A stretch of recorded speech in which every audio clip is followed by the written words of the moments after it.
नमस्कार. जय महाराष्ट्र, जय भीम. आज मला या ठिकाणी अतिशय गौरव, अभिमान आणि आनंद वाटतो आहे की मी आज पॅरिसमध्ये युनेस्कोच्या जागतिक कार्यालयामध्ये उपस्थित आहे.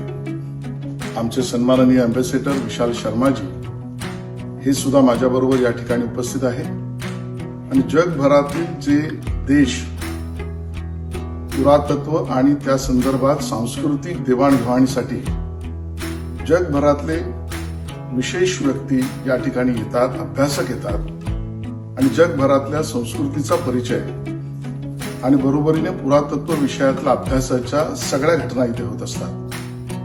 या अशा प्रमुख केंद्रीय स्थानी आज ज्या वेळेला परमपूज्य भारतरत्न डॉक्टर बाबासाहेब आंबेडकर यांचा हा पुतळा आज भारत सरकारच्या मदतीने आणि महाराष्ट्र सरकारच्या सांस्कृतिक कार्य विभागाच्या माध्यमातून युनेस्कोच्या मुख्यालयात बसवण्याचा सन्मान आपल्या सगळ्यांना मिळाला.